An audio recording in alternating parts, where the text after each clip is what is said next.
Salam saudara yang dikasihi Tuhan Yesus. Selamat malam dan salam sejahtera bagi saudara semua.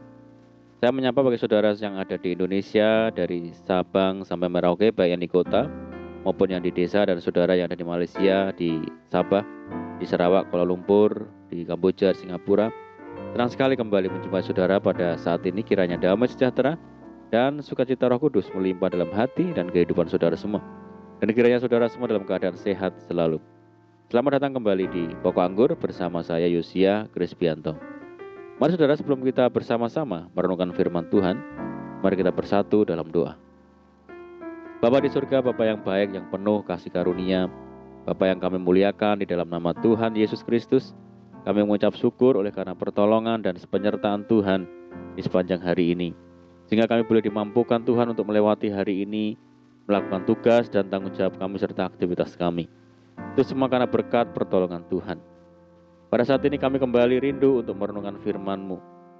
Berbicaralah kepada kami ya Tuhan, urapi kami dan jamah hati kami, sehingga kami memahami maksud firman Tuhan. Terima kasih ya Tuhan, kami siap merenungkan firman-Mu. Hanya di dalam nama Tuhan Yesus kami berdoa. Amin. Baik saudara, kita akan membaca bersama di dalam Filipi 4 ayat yang ke-6. Janganlah hendaknya kamu khawatir tentang apapun juga, tetapi nyatakanlah dalam segala hal keinginanmu kepada Allah dalam doa dan permohonan dengan ucapan syukur. Saudara, semua orang pasti pernah mengalami kekhawatiran. Banyak hal yang menyebabkan orang khawatir tentang kebutuhan hidup sehari-hari, sakit penyakit, masa depan anak, khawatir tidak segera mendapatkan jodoh, dan lain sebagainya. Merasa khawatir adalah hal yang sangat manusiawi, tetapi jika terus-menerus melanda tidak akan mendatangkan kebaikan, melainkan berdampak sangat buruk.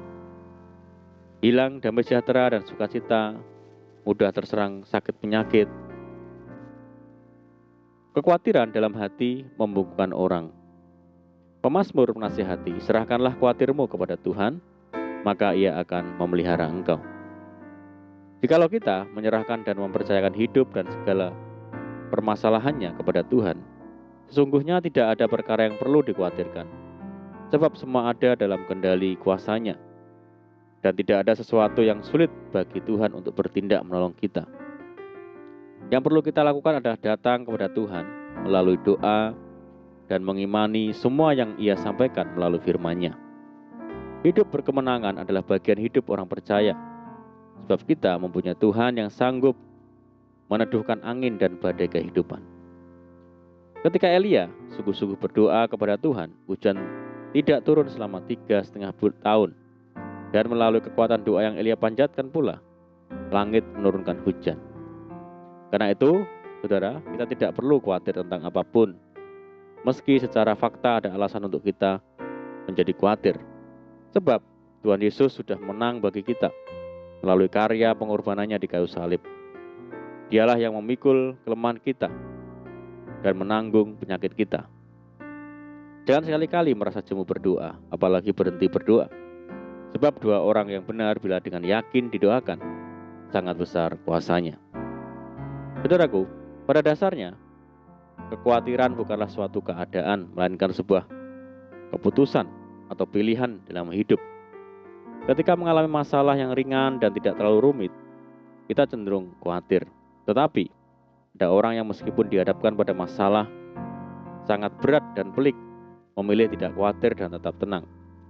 Sebab, orang itu tahu dalam kekhawatiran seseorang tidak mendapat ketenangan dan ketentraman, tetapi kegelisahan yang akan timbul. Sebaliknya, di dalam tinggal tenang dan percaya, terletak kekuatan kita, saudara. Dan hati yang tenang menyegarkan tubuh. Supaya terbebas dari rasa khawatir, kita harus selalu menjaga hati dan pikiran. Sebab apa yang ada di dalam hati dan pikiran menentukan sikap, perkataan, dan tindakan. Seperti air mencerminkan wajah, demikianlah hati manusia mencerminkan manusia itu. Maka dari itu, jagalah hatimu dengan segala kewaspadaan, karena dari situlah terpancar kehidupan. Kita pun harus menjaga mata kita, karena apa yang kita lihat seringkali mempengaruhi hati dan pikiran kita. Mata adalah pelita tubuh, Jadi jika terang yang ada padamu gelap, betapa gelapnya kegelapan itu. Jika mata kita hanya tertuju pada situasi dan keadaan yang ada, kita akan menjadi lemah dan semakin khawatir. Tetapi, bila mata kita tetap tertuju kepada Tuhan Yesus, maka Dia yang memimpin kita dalam iman dan yang membawa iman kita itu kepada kesempurnaan. Dan langkah selanjutnya adalah menyediakan waktu, membaca, dan merenungkan firman Tuhan. Bila kita lakukan itu siang dan malam, maka hal-hal positif akan memenuhi pikiran kita, sehingga kekhawatiran dan hal-hal negatif tidak akan punya tempat lagi di dalam hati dan pikiran kita. Untuk itu saudaraku, mari kita tingkatkan jam-jam doa kita, semakin tinggal dalam firman Tuhan, sehingga kita semakin hari semakin kuat dan menang menghadapi kekhawatiran. Amin, puji Tuhan. Mari kita berdoa. Bapa di surga, Bapa yang baik, Bapa di dalam nama Tuhan Yesus, terima kasih buat firman-Mu. Ajar kami ya Tuhan untuk senantiasa tekun untuk berdoa, tinggal dalam firman Tuhan, sehingga kami menerima kekuatan dan mampu menang menghadapi segala bentuk kekhawatiran. Mampukan kami ya Tuhan melakukan firman-Mu dengan setia. Terima kasih ya Tuhan. Saat ini kami berdoa bagi saudara kami semua yang mendengar program ini yang di Indonesia, dari Sabang sampai Merauke yang di Malaysia, dan dimanapun saudara kami berada, mereka yang saat ini sakit, Tuhan sembuhkan di dalam nama Tuhan Yesus. Mereka yang hidup di dalam kekhawatiran, Tuhan tolong. Dalam kesulitan, persoalan, mari Tuhan tolong mereka. Berkati dan pulihkan hidup mereka. Tuhan memberkati mereka dalam rumah tangga, pekerjaan, bisnis, dan apapun yang dikerjakan. Berdoa bagi saudara kami yang hidup dalam ikatan dosa. Mari Tuhan lepaskan di dalam nama Tuhan Yesus. Berdoa bagi bangsa kami Indonesia saat ini menghadapi pandemi. Mari ya Tuhan berikan belas kasihan Tuhan bagi bangsa kami Indonesia. Terima kasih Tuhan, ini doa kami percaya Tuhan mendengar. Seruan doa kami hanya di dalam nama Tuhan Yesus kami berdoa. Amin. Puji Tuhan, saudara kita sudah berdoa, saya percaya. Saat ini kita dikuatkan dan diberkati. Mari kita semangat di dalam Tuhan, jangan berputus asa. Kita berdoa bersukacita senantiasa sebab di dalam Tuhan kita sanggup melakukan segala perkara. Selamat malam dan selamat beristirahat. Doa saya menyertai saudara semua. Tuhan Yesus memberkati. Haleluya.